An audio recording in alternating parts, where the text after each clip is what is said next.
Welcome to The Base.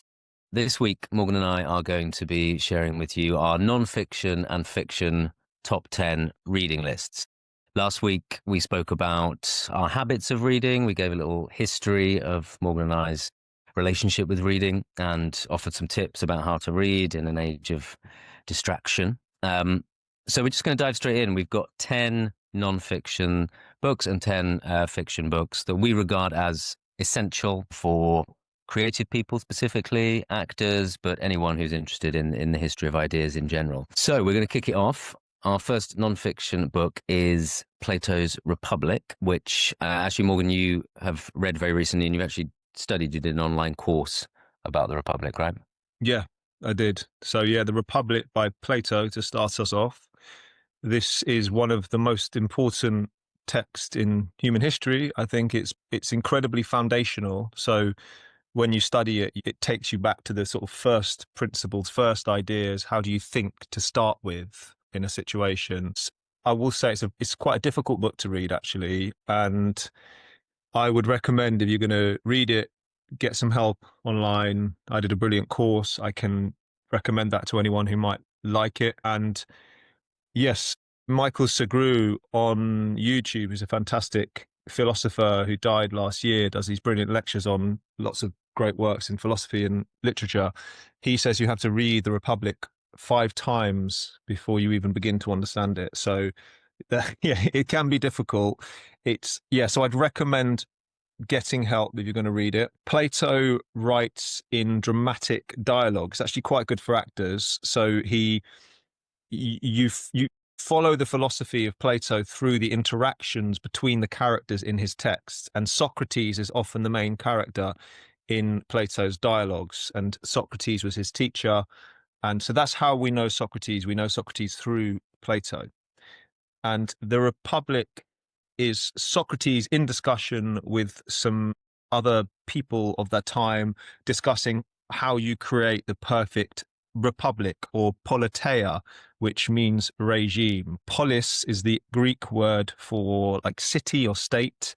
And so if you think of the etymological development, politics, even probably police. And anyway, so that's what polis is, politeia or regime, the republic. And yes, you follow this through discussions between people. And within Plato, Esme Partridge said this, it's like the ideas are latent within the discussion. So they're sort of pregnant with the ideas. It's not directed life advice like, you must do this, you must do that, you must wake up every morning and do 10 press ups and be virtuous. It's more complex than that and drawn out. And that's why it can be hard to follow. But I think there's a richness to that pays off the more you study it. Yeah. And this is great for thinkers, for writers, for dramatists, because it's taking you into kind of, as I said before, like foundational ideas about how the world works. How does politics work? How do you persuade people? How do you rule people? And there's this famous story of Plato's cave in there, and the noble lie. And Plato's cave is particularly interesting for storytellers, because it's like, well, what stories are you being told? These stories are being projected onto the walls of the cave. And one of the questions when you're reading it is thinking, like, who's projecting? Who's telling the stories? Who's watching? Are you a watcher? Are you a projector? Yeah, it's a foundational book, and it will alter your thinking. But it's a very difficult one to start off with. So I'd say if you're not a kind of an experienced reader, you might want to read some of the other ones we're going to suggest before that. But yeah, that's Plato's Republic. Lovely. So it's it's a series of dialogues about how we might form the ideal society, how that might look. Maybe the next one is a little bit shorter, I think, and we're kind of leaping ahead 1 or 2 generations in Greek philosophy to Aristotle, and we've recommended the Nicomachean Ethics, which is a book about ethics. An honourable mention I'd like to make for his short book Poetics as well, which has got some brilliant analysis of Oedipus Rex, which is his example of the perfect Greek play. Got a lot of very useful tips for writers about how you reveal character through action, about how the improbable is more interesting theatrically than the probable, all sorts of interesting stuff. But could you mention a little bit about Aristotle's take on ethics in the Nicomachean Ethics? Yeah. So the ethics is about how you live and how you orientate yourself psychologically, philosophically, spiritually even. It's more like a self-help book than the Republic. It's brilliant. And Aristotle did actually study at Plato's academy, so he kind of follows on perfectly from Plato. And Aristotle also famously taught Alexander the Great. So he tutored one of the great kind of conquerors in world history, which is always very fascinating. But yeah, ethics is brilliant. Like there's so much in there, but it's really detailed analysis of like the human character and how do we behave and what do we strive towards, and a lot he talks a lot about kind of finding the mean between different things, and that's one of his big things with philosophy and life and how to live. So it seems to me anyway, is that you find the two extremes and you maybe aim somewhere in the middle, and you practice what you want to become. That's the big thing from it. You practice what you want to become, and you become through practice.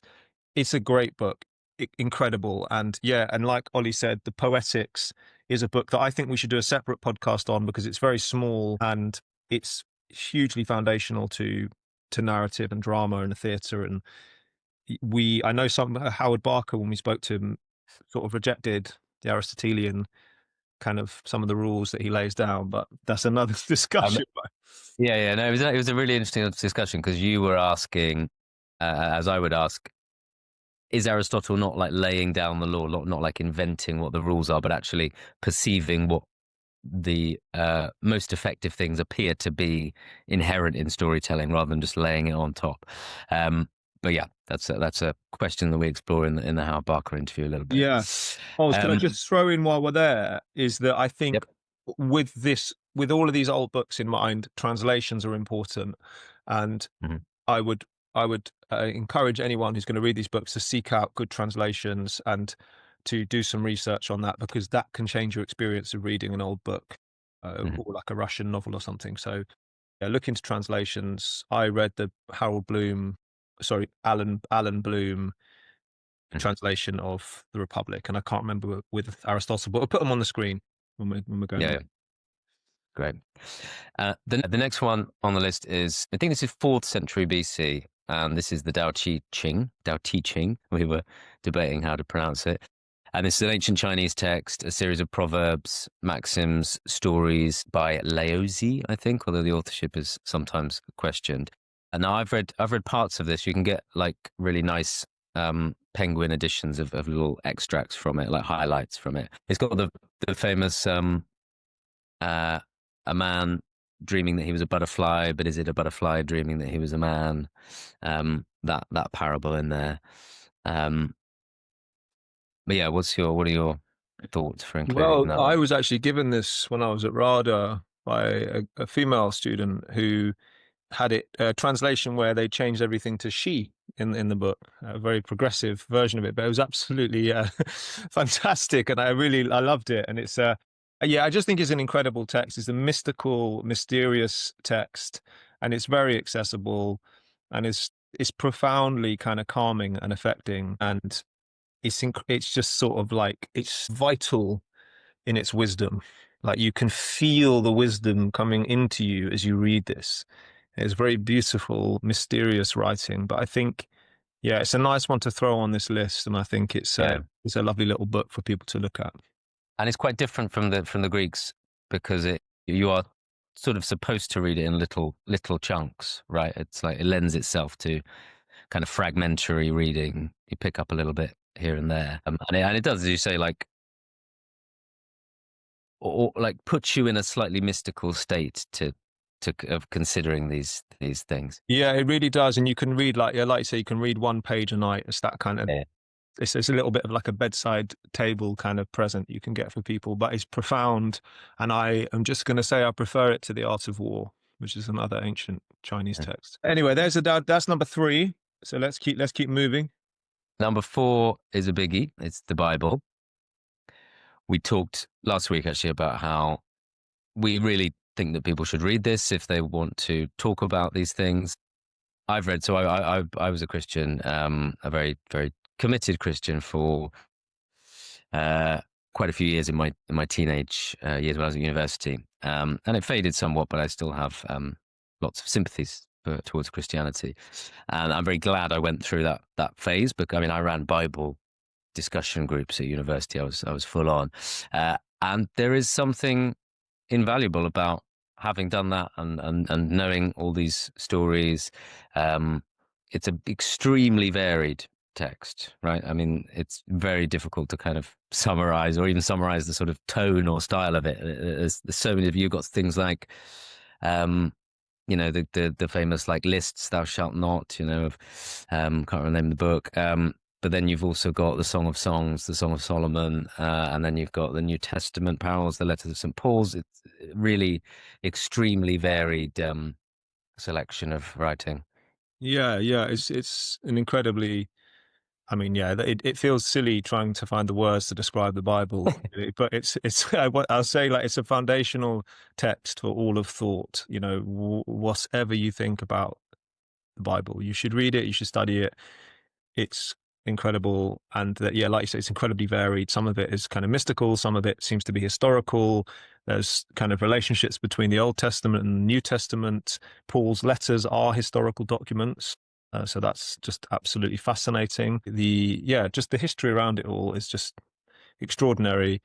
It's the book of books. It's the ultimate kind of foundational book when it comes to Western society and many other parts of the world, actually. So yeah, it's just going to ground you in a real fundamental knowledge. And yeah, I would encourage to read it from like a try and seek the symbolism in it, the patterns, and Mm. see that. I think you're probably going to find more interest, and you can sort of see the stories. What does that represent? What's happening there? And that's yeah, it's really, really, really interesting and very enriching. And obviously, I don't want to diminish how important spiritually it is for people as well. It's incredibly spirit important. It's the book. It's the word of God for some people. So yeah, but I think from an intellectual dramatics perspective, we should put it very much back on the map. And I mean, just to final comment on that, I think the most recent parts I've read, I very often return to the Psalms, kind of for the pure poetry of the King James translation of that. I can still quote a couple of Psalms in full. And Revelation, actually, I read a few years ago. Nothing can prepare you for the explosion of imagination, imagery, symbolism of Revelation. It is a wild ride, right? Yeah. It's incredible. Yeah, I Um, remember reading the Psalm. Someone read Psalm ne- 92 on the top of Table Mountain in South Africa out loud. I was with these people working out there, and it's just extraordinary stuff, man. The Psalms are incredible. Yes. Anyway, we shall move on. so, The Prince by Machiavelli is the next one, which follows on quite nicely thematically. It's quite short. It is very readable. This is advice about power, right? I suppose the key insight that Machiavelli makes is that power is separate and has nothing to do with morality. He's writing in a very Christian culture, and he's saying that power is totally separate from Christian morality and ethics. It's just about pure power, right? And he's giving strategies of how to achieve power. Um, I've always had slight reservations about it because Machiavelli himself was very often in and out of favor in the court, and ultimately he didn't have much power. So I sort of judge it in a slightly skin in the game kind of criteria, and be like, well, you didn't actually manage to put these things in practice in navigating the intricacies of power in court in your own time. So it might not work for everyone, right? But it's a very important thing to read, I think. What's your sort of take on that? Yeah, I think it's worth mentioning that we've jumped about 1,000 years here. So we've jumped from we jumped from the Bible, which obviously spreads out from perhaps 1,200 BC until Christ. And we jumped on. There's obviously we're just naming some key texts. There are writers between then and then, but yes, I read it when I was 18, and I struggled with this book, but I recognize it's one of the most important books of history. And yeah, I completely agree with your recommendation for putting it on the list. And it's a book I intend to study more. I think that one of the interesting stories is that Caesar Borgia and Leonardo da Vinci and Niccolo Machiavelli once they spent a night together somewhere. I can't remember where it is, somewhere in Italy. And I, I just always find that like someone needs to write a film about that if they haven't already. Yeah, yeah, yeah. Next, we've got actually the first Englishman on the list, which is Thomas Hobbes, Leviathan. I read this quite recently with a copy that actually you yourself, Morgan, had bought for me. So this, obviously, Hobbes is very famous for his famously cynical take on human life, nasty, brutish, and short is the famous quotation. Obviously, there's a lot written about Hobbes. He's writing in the wake of the English Civil War. I think Hobbes is a very important thinker. His prose style is really readable and amazing, although large passages of the Leviathan are just kind of biblical analysis and not the kind of political analysis for which it's most famous. I suppose in a nutshell, his argument would be that, again, he's looking at power in the same way that Machiavelli is, and he's saying that the sovereign, the kind of leader, is the person who can maintain peace, and that people will give up their freedoms in exchange for peace, because what people most fear is violent death. And it's very, I find that Hobbes has been borne out in history a lot of times. You find after periods of immense upheaval bordering on civil conflict, the Iron Man of history kind of law wins out, and very often a sovereign will take command, and people will readily accept that in order to bring harmony and peace. So a brutal perspective on history, but one that I think is true, personally. Yeah, yeah. Well, I haven't read the Leviathan, so I won't try and chip in anything here. I think it's worth just mentioning at this point that we are entering into a period of history where there are incredible thinkers writing incredible books for hundreds of years. So we couldn't really pick out the one, you know. So we've just kind of we'd encourage anyone to study all of these thinkers around these times. There's so many of them to choose from, aren't there? And we're just having to pick that one out. It's inherently frustrating, isn't it, making these lists, because there are just so many. But I think these are some good highlights. Next, we have The Origin of Species by Charles Darwin.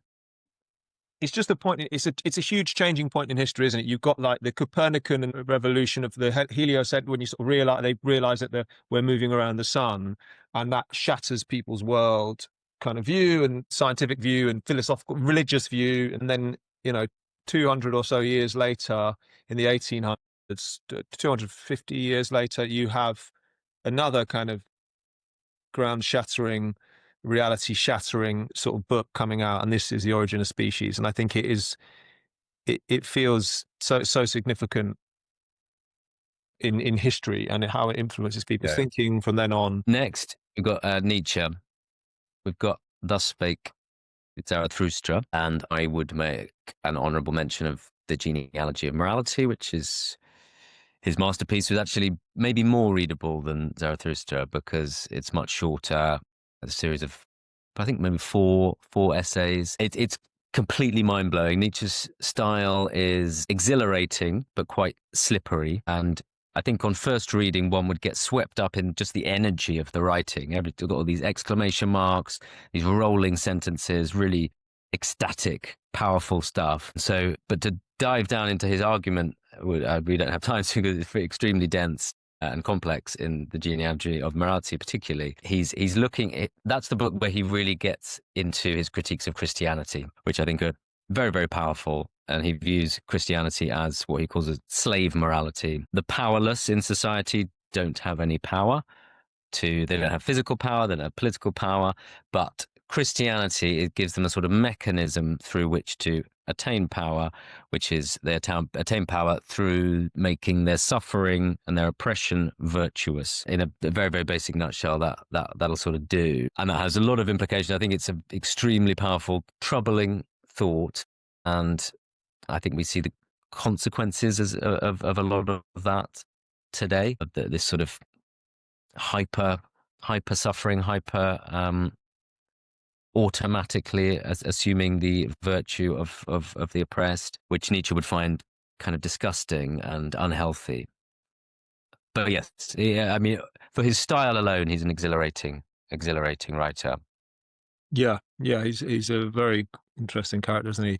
And I think, yeah, it's once again, it's hard to pick things out. We've got like kind of Immanuel Kant, Goethe, Hegel, then Marx, and then The Origin of Species and Nietzsche. So there's so many of these thinkers. And I think our hope is that maybe if you signpost some of these people out, they'll link on to other people. And intellectuals and academics obviously know this already, but yeah, we're not really appealing to those people. I don't think they're going to watch us, Yeah, are they? Great. Okay, the that's innovative brilliant. Good, great description. yeah. Shall we move on to number 9? Yeah, number 9, we have Sigmund Freud, who obviously people would have heard of. This text is a little bit, it's extremely famous, called Civilization and Its Discontent. One of the later things that he wrote. This is not where he's going in and looking at the Oedipus complex and the interpretation of dreams. This is later. He's thinking a little bit wider about humanity as a whole. Now, I was actually reading another book recently about Freud where it said that the translation Civilization and Its Discontents is extremely inaccurate translation of Freud's title.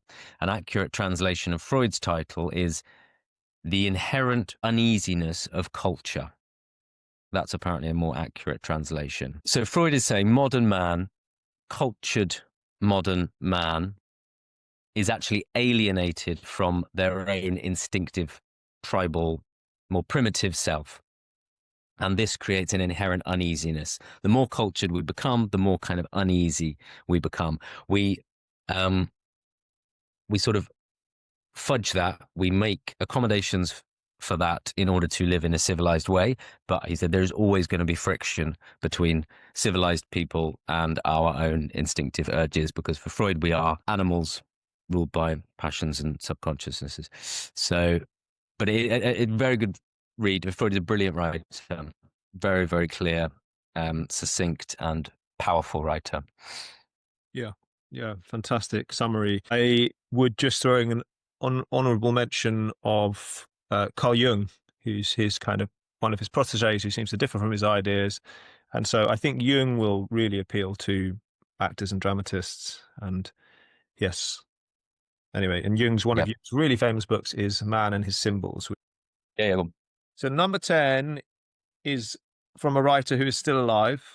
It is The Master and His Emissary by Ian McGilchrist. And me and Ollie are both huge fans of Ian. I feel to call him, he's not Sir, is he? Dr. Ian, Professor Ian. He should be like every title you could give to a man, you should give to this man. He should be a national treasure. And this book is about the hemispheres in our brain, in our brains. And it's the kind of difference between the left and the right hemisphere. And McGilchrist makes a profound takes you on a profound journey through, like, I mean, so many subjects I don't even know where to even start, and effectively like how our brains pay attention to reality and what their tasks, what different parts of the brain do.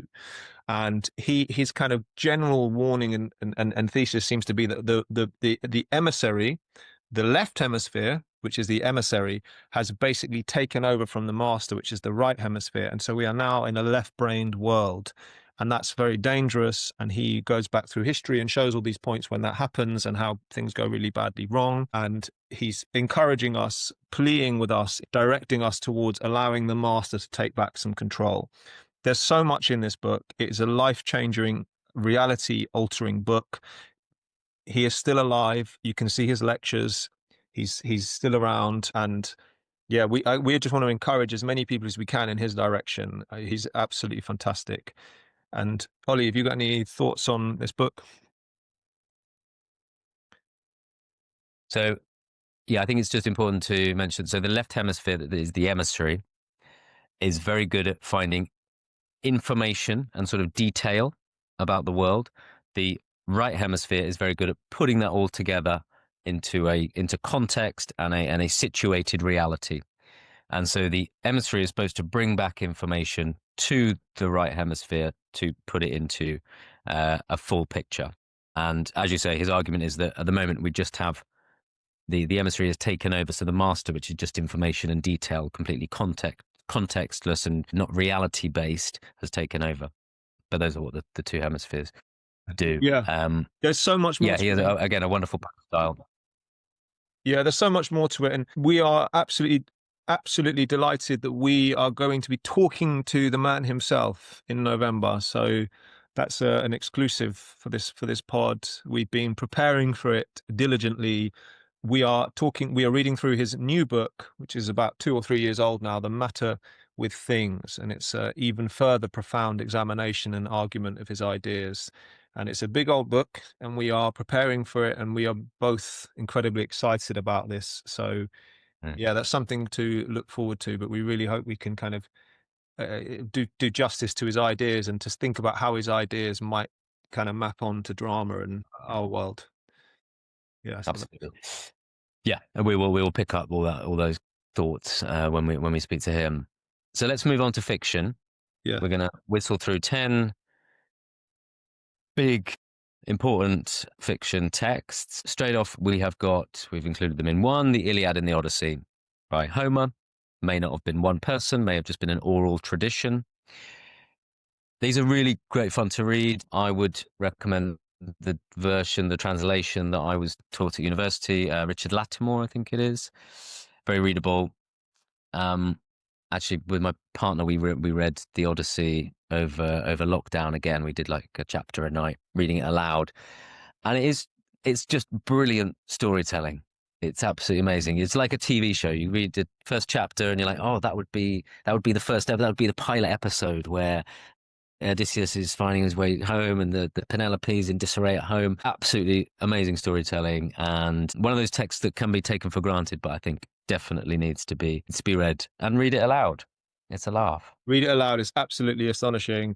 I prefer the Iliad to the Odyssey, which Right. is maybe slightly bad of me. I don't know. I just love the. Okay. I don't know. It's all about war. But I read the prose version. I actually found prose was really helpful to just to follow it and find it easier to understand. I read Rue. I've forgotten how to pronounce his name, but I love that version, so I recommend that. But yes, incredible foundational book for everyone. The source text of Western thought, some people say. So yeah, that and the Bible.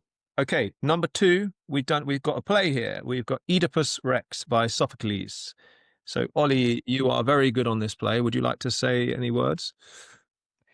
Well, yes, where Aristotle thinks this is the ultimate tragedy. It's extremely it's extremely tightly structured. Morgan and I have been reading through all of the ancient Greek plays in order.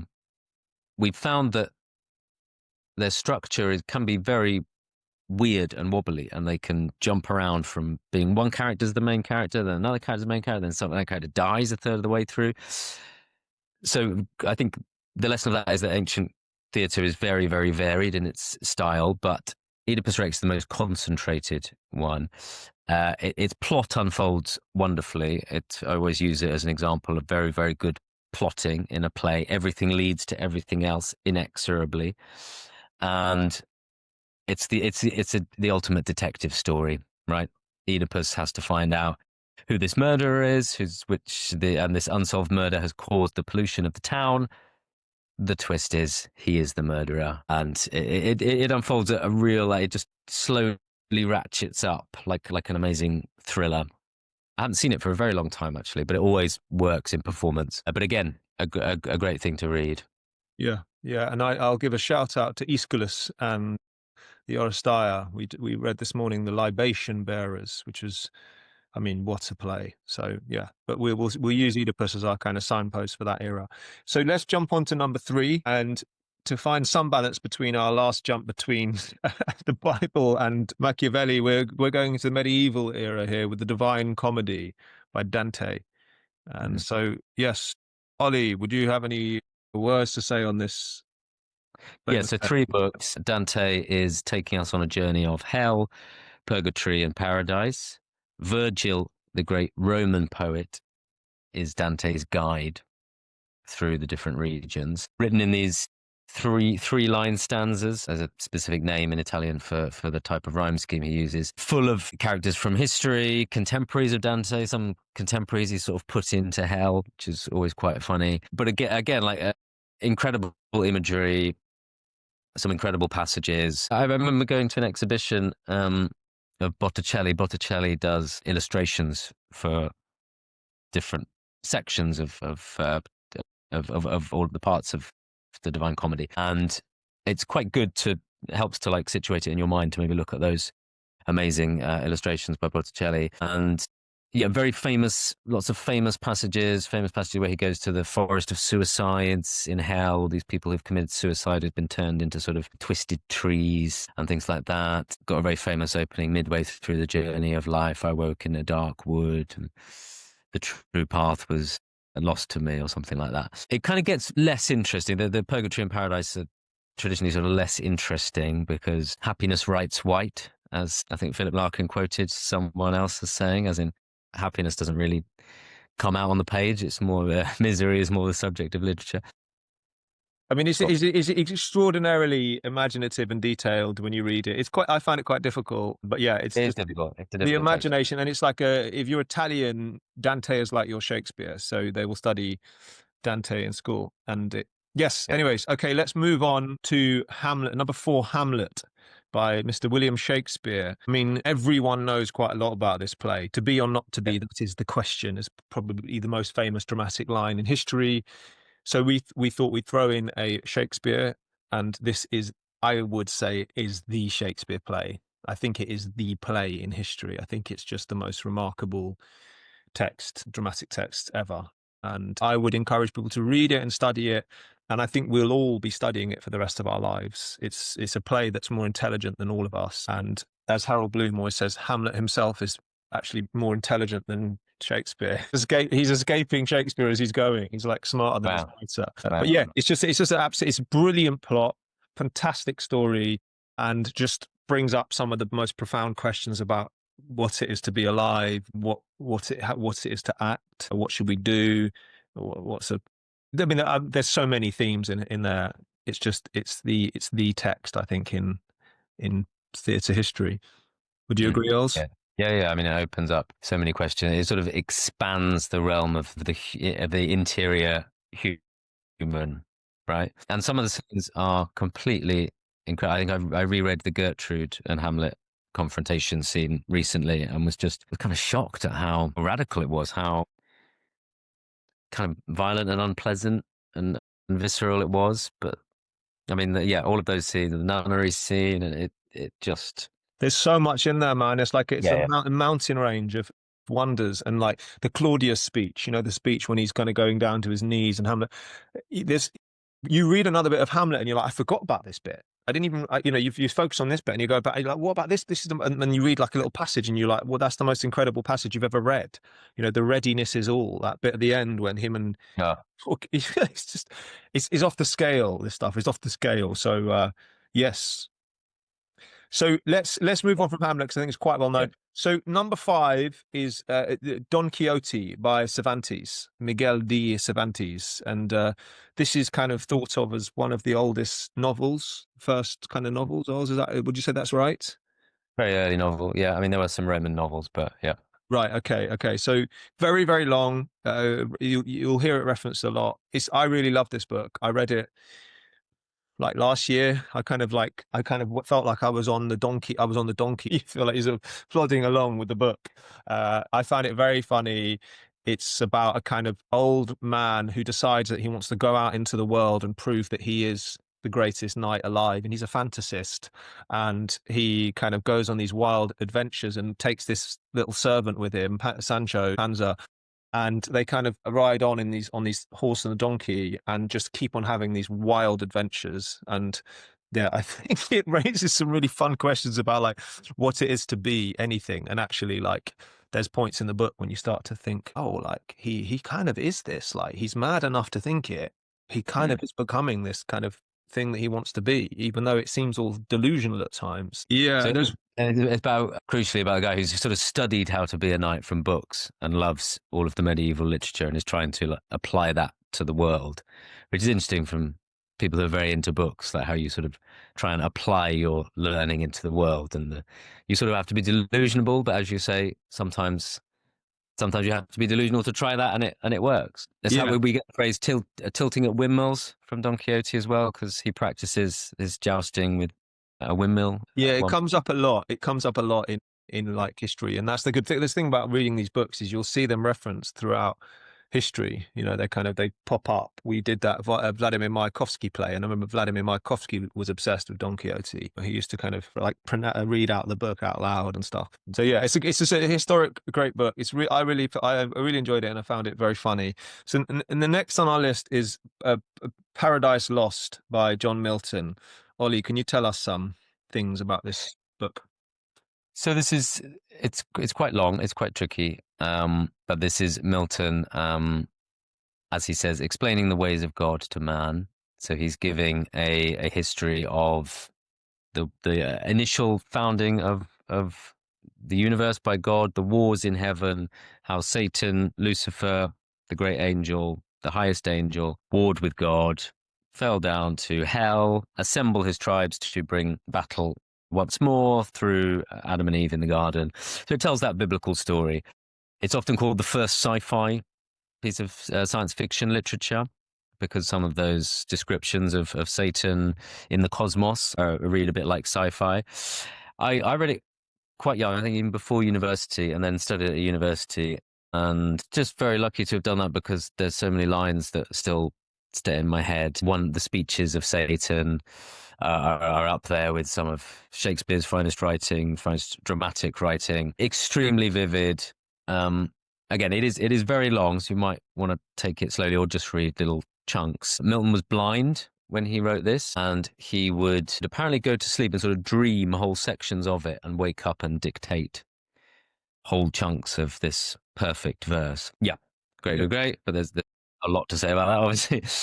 But next on the list, whistle stopping through everything. It's another big one, War and Peace by Tolstoy, which I think you read it. You read it quite recently, didn't you? I finished it this year. Yeah, it's astonishing. It's huge. It's 1,200 pages. They've made a TV series of it not too long ago with the incredible actor Paul Dano in it. But yeah, listen, it's just an incredible book. Like I loved it. I loved I just found it a joy, reading every chapter. There's so much in it. There's so many great characters. It's really hard to keep up with all the characters, and you constantly have to Google, like, who's that? All the different names. You're kind of trying to work out who's who because all these Russian names you don't understand. And I unfortunately ended up having to use characters from the BBC show to remember who was talking. So I was like imagining some actors I actually know personally in my head playing out these great scenes because it was the only way I could remember who was bloody talking in the scene. It's yeah, I just loved it. It's great. And also Tolstoy imagines Napoleon, and I really enjoyed those bits where you're in the tent with Napoleon and you're sort of having this great experience of reading Tolstoy imagining Napoleon. And it's it's war and peace. It's in and out of war. It's back and forth. You're kind of in times of peace, then back in times of war, and it's these wars between Napoleon's France and the Russians. And yeah, actually, it's just one of the great books of human history. And I think it has to be on the list, doesn't it? Yeah, it can be a little bit confusing when you're reading it because it's got the Russian thing where everybody has like three different names. Like one character will have three different names, and that can be very difficult. But yeah, picturing an actor is a good tip for that. And I was having to keep referring back to the character list at the front of the page just to make sure I knew. Oh, that character is that character. Okay, great. Yeah, to be honest with you, I'm even forgetting some of the names now, so I won't embarrass myself and say the names. But yeah, you'll be okay as you go. So yes, moving on. Another Russian, contemporary of Tolstoy, Dostoevsky. We opted for Crime and Punishment. There's a lot of great Dostoevsky novels. This one's perhaps the most accessible, perhaps the clearest theme. Christian themes, idea of, well, he's sort of exploring utilitarian themes, right? Is it ever right, or could one ever kill someone else for sort of utilitarian reasons and get away with it? It's about this poor student, Raskolnikov, who kills this old woman, and then is overcome by guilt, basically, and is kind of cosmically punished for it. Dostoevsky's got a mad energy, which is different from the quite stately, controlled writing of Tolstoy, where he's taking you by the hand through the story. Dostoevsky, he was an epileptic, crazy man. He was mad gambler, not a particularly pleasant character, and he wrote in these kind of mad frenzies, and it's got that.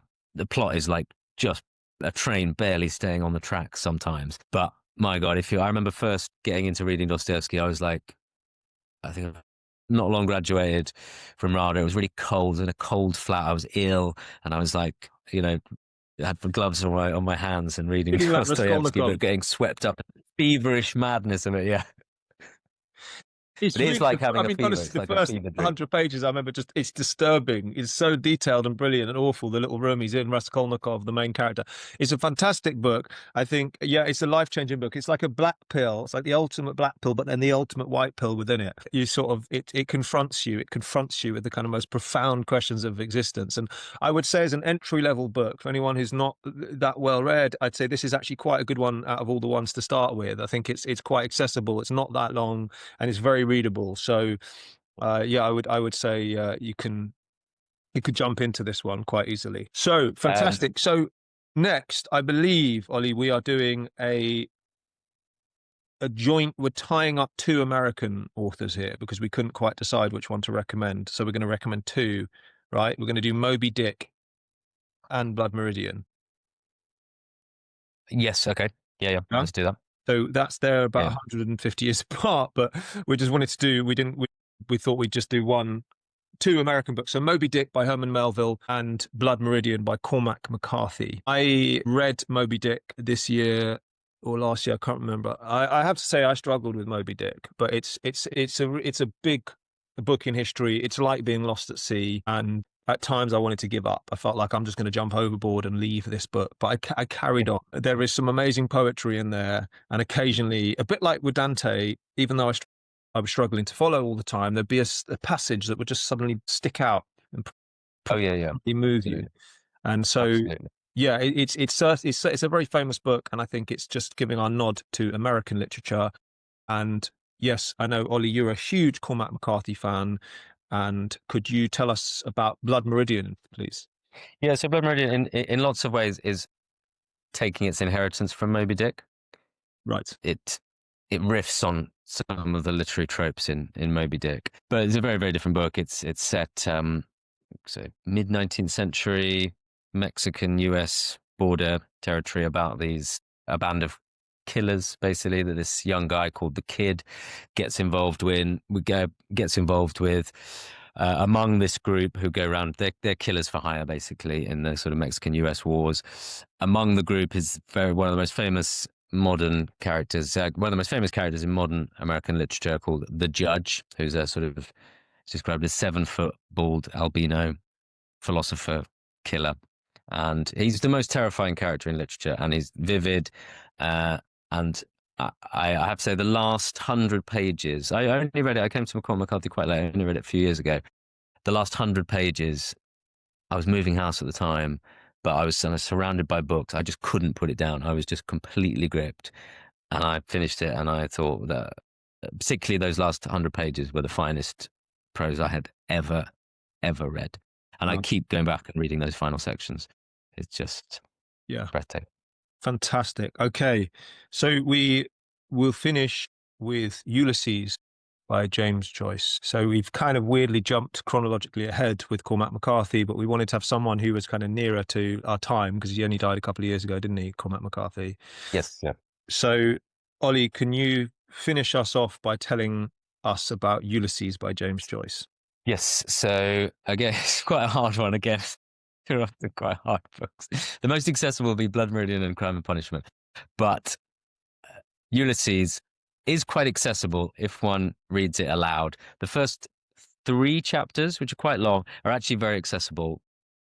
Very, very beautiful modernist writing. It's all set on one day in Dublin. We follow a few different characters. The main one, Stephen Dedalus, and then this other very, very interesting character, Bloom. Written during the First World War.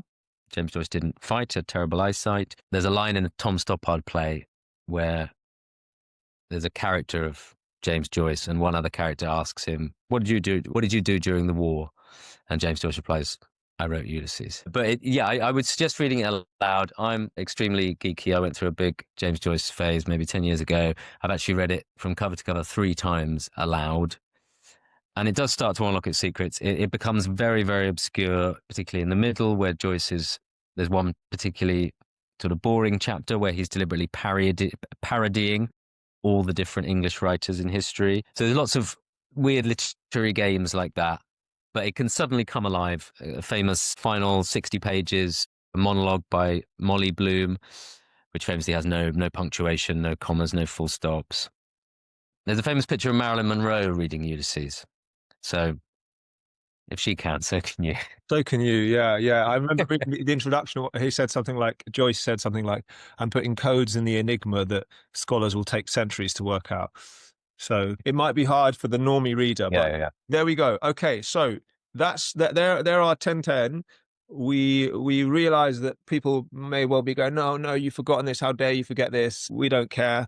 So ask, comment, tell us which we've missed out. We know that. We encourage you to shout at us and kind of and recommend more books. We're just kind of giving some kind of famous signpost books for the for readers for people to think about and readers to think about. And there's so many around this, and yeah, I think that is what we can offer for now. Yeah. So, Ollie, any final thoughts?